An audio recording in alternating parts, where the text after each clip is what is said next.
How do families like the Rockefellers, Rothschilds and Royals stay rich for hundreds of years while most lottery winners lose it all in just 5 years? You might think it's luck, but it hinges on parenting. Welcome to the world of old money parenting, where kids grow up hearing stories about building wealth and how to manage money before they even understand algebra. Let's show you how it's done. They teach stewardship, not spending. In old money families, kids aren't just handed cash, they're taught how to manage it. This idea is called stewardship. It means seeing wealth as something you can take care of, not something you just spend. Warren Buffett, for example, didn't leave billions to his kids, but he did raise them to be responsible with money. On the other hand, the Vanderbilts once had a huge fortune, but lost it in just a few generations because no one taught them how to keep it. The lesson here is that wealth isn't a prize, but something you protect and pass on to the next generation. The family name is a brand. Old money families treat their last name as a brand. They teach their kids to protect it like it was a valuable company. Princess Diana cared deeply about manners and public image. It was not because she was vain, but because good reputation brings real power. While new money often shows off, old money stays quiet and polished. Let's use Kate Middleton's children as a case study, shall we? These kids are learning royal etiquette, compared to celebrity kids flaunting designer bags. It's safe to say one is building lasting respect and the other is chasing attention.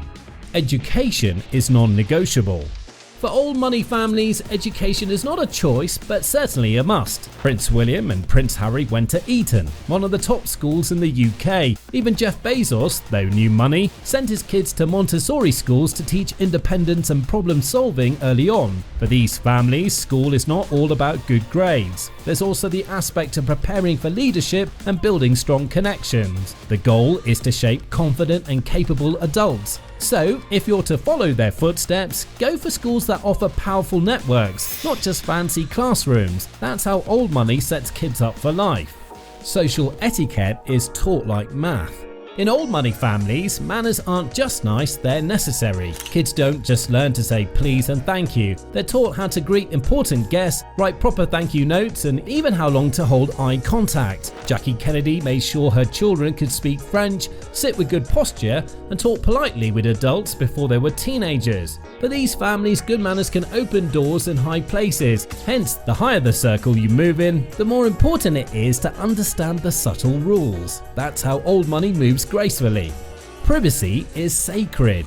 You won't see their kids showing off trust funds or luxury trips online. For instance, the Mars family are worth over $100 billion, but most people wouldn't even recognize them. Do you know why? Because their staying out of the spotlight keeps their power quiet but strong. Old money knows that mystery creates respect, and respect builds long-term influence. If you feel the need to prove you're rich, you probably aren't. Sometimes the less people know about you, the more curious and respectful they become. They raise global citizens. While most children are just getting their first passport, old money kids have already visited several countries and spoke more than one language. Ivanka Trump, before politics, had studied at top schools, worked in fashion, lived abroad, and embraced a new faith. That kind of life experience is carefully planned. Even royal children are taught about the world and the Commonwealth before they've mastered the alphabet. The idea is to prepare these kids to succeed anywhere. Summer is for shadowing, not sunbathing. Instead of lounging by the pool during summer, kids from old money families are always busy working, shadowing, or interning. John D. Rockefeller Jr. spent his summers doing every kind of job his father gave him. He learned basic office work and timekeeping so he could have a grasp of how the business really worked. Also, Anderson Cooper from the wealthy Vanderbilt family didn't just get a trust fund, rather he interned at the CIA and built his own career in journalism. The message here is pretty clear. Summer is for growth, not just rest. Philanthropy starts in the nursery. Kids are taught in old money families from a young age to volunteer, support causes, and even manage charity projects. Bill and Melinda Gates, for example, had their children involved in giving early on, not just because it's nice, but because it builds values and awareness. Meanwhile, the Rothschilds have been giving for generations, just like they've been in banking. It's undeniable that when you help others, you help keep society stable, and that protects your place in it. They're not allowed to flaunt it. Old money doesn't show off. In fact, being flashy is often considered bad manners. Their style is classic. At this point, you should be thinking of Brooks Brothers instead of Balenciaga.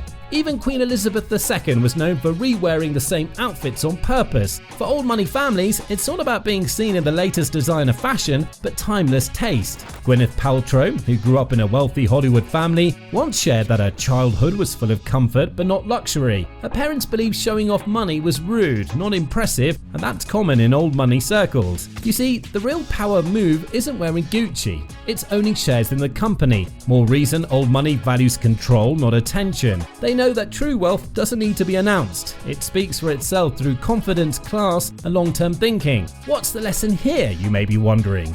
For starters, it's a call to choose taste over trends. You don't have to prove you have money if you really do. In fact, the more quietly you carry it, the more seriously people take you. Because in the world of old money, subtlety is the ultimate flex. They groom for legacy, not limelight. Old money values don't raise their children to chase fame, they raise them to build something that lasts. The focus isn't on becoming an influencer or getting in front of the camera, it's on creating a life of purpose and impact. They tend to ask bigger questions like, what will your grandchildren remember you for? Or what legacy will you leave behind besides money? Take the Kennedys for example. Their name is not known just for wealth, but for decades of public service, leadership, and giving back. Queen Rania of Jordan also talks openly about teaching her children to value service and contribution over attention or fame. Invariably, this mindset sets old money apart. Let's just say it's not about how many people follow you now, but how many people benefit from your life later. In the end, legacy is the true measure of success in old money families, and that's what they focus on from the very start. So there you have it. 10 ways old money builds legacies, not just big bank accounts. From teaching manners at the dinner table to turning summer breaks into hands-on business lessons, these families understand that money won't last if the right values don't come with it. Now, if you're thinking, I wasn't raised like this, don't worry. You can always start with your mindset, habits, and how you guide the next generation. Because, as the saying goes, the first generation earns it, the second protects it, and the third, well, they either grow it or waste it all on the latest trend. Meanwhile, if this quick look into the world of old money got you curious, just wait for our next video. How would you spend $1 trillion? Would you buy a country with it, start life on Mars, or maybe build the quietest library on Earth with one golden book? Let's get talking in the comments. And before you swipe, don't forget to hit the subscribe button and turn on your notification bell so you don't miss out on our next video.